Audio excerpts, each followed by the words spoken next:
कि देशको वास्तवमा आज अर्थतन्त्रको अवस्था नाजुक र अझ नाजुक हुँदै गएको छ। यो गम्भीर विषय हो। दुनियाँ अगाडि बढिरहेको छ, दुनियाँ अर्थतन्त्रमा अगाडि बढिरहेको छ, दुनियाँको अर्थतन्त्र उकालो लागिरहेको छ, दुनियाँ सबल भइरहेको छ। हामी दुर्बल हुँदै गएका छौँ, पछाडि सर्दै गएका छौँ, कमजोर हुँदै गएका छौँ। यो अत्यन्तै चिन्ताको विषय हो। अरू देशले अन्यत्र अरू देशबाट ल्याएर मानिसहरूलाई जब अपर्च्युनिटी, रोजगारीका अवसरहरू अरू देशले दिन्छन्। हाम्रा मान्छे पनि ती खोज्दै बाहिर गएका छन्। हामी आफ्नै युवा, आफ्नै देशको जनशक्तिलाई काम दिन सक्दैनौँ।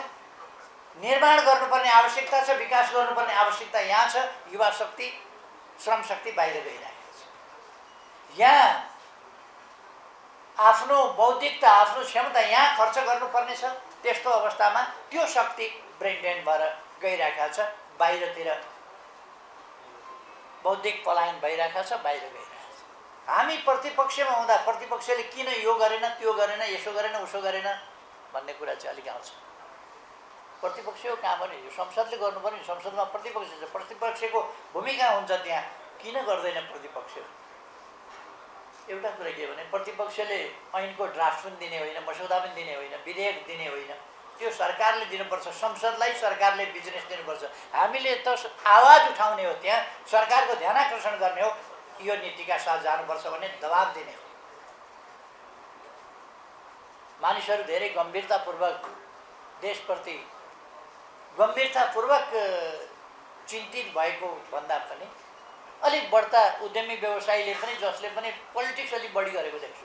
अहिले यो अर्थतन्त्र सबभन्दा बढी बिग्रिएको र बिगार्ने बजेट, उद्योग वाणिज्य महासङ्घका पदाधिकारीले बजेट सुन्दा सुन्दै यस्तो बजेट इतिहासमै कहिले आएको थिएन, यो त क्या बजेट आयो वा भनेर ती टिप्पणी गर्नुभयो त। हामी आश्चर्यचकित भयौँ। जुन बजेटले ध्वस्त पार्ने वाला छ, ध्वस्त पार्ने घोषणा गरेको छ, अनि उद्यमी व्यवसायिका संस्थाहरूले त्यो उठाउँदैन। अनि म त वास्तवमा छक्क परेको छु। यो बजेटहरूको जस्तो स्वागत भयो व्यवसायीहरूका, उद्यमीहरूका संस्थाहरूबाट जस्तो स्वागत भयो मूल संस्थाहरूबाट, म आश्चर्यचकित भएँ। के राजनीति गरे होला यस्तो? यति बेर त म के भन्छु भने यो सामान्य हिसाबले हुँदैन।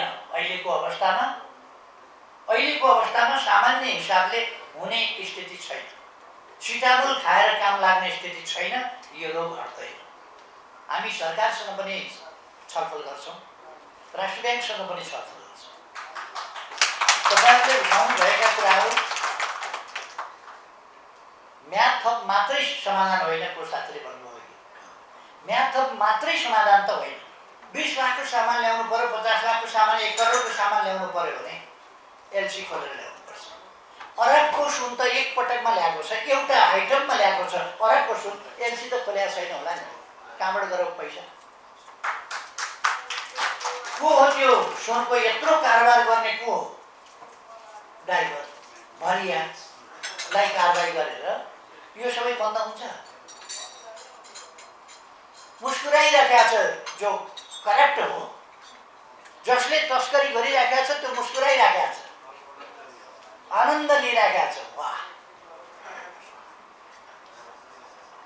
क्या मजा छ। कसले लगानी गरिरहेका छ? को हो त्यसको? 74 सालदेखि तयारी गरेर छ नि नागरिकता दिइकन। नागरिकता दिने मान्छे को हो? किन नागरिकता दियो? के कारणले दियो? कति खाएर, कति लिएर, कति के दिएर, के गरेर नागरिकता?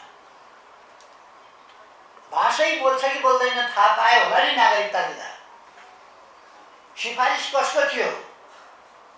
सिफारिस प्रमाणित गर्ने अधिकारी को हो? ललिता निवास प्रकरण, सार्वजनिक सम्पत्तिलाई मेरो हो भनेर, निजी भनेर, मेरो जफत गरिएको भनेर फिर्ता मागे चाहिँ गर्ने, अनि सरकारमा बसेर सरकारमा बस्नेलाई त्यो सार्वजनिक हो कि निजी हो भन्ने कुरा, जफत गरेको कि मुआवजा तिरेर अधिग्रहण गरेको भन्ने थाहा नपाउने सरकार हुन्छ र? मालमा भूमि सुधारमा श्रेष्ठ घट्टा केही हुँदैन त्यो थाहा पाउँदैनन् तिनीहरूले। त्यसो भएर निजी सम्पत्तिलाई आफ्नो बनाउनेहरूमाथि कारबाही नगर्ने, पहाडबटी नयाँ ठाउँमा खोल्यो तै पनि कमिसन दिँदैन, अर्को ठाउँमा खोल्यो तै पनि कमिसन दिँदैन भने यसलाई सोझ्याउनु पर्छ भनेर अनि खोतल्ने कमिसनको खेल मात्रै। यति गम्भीर कुराहरूप्रति सरकार बेखबर हुने र हाम्रो अर्थतन्त्रमा सुधारका लक्षणहरू देखिएका छन्, सुधारका हिस्सा देखिएका छन् भनेर ध्वस्त भइरहेका छ, जनतालाई डाँटिरहेका छ।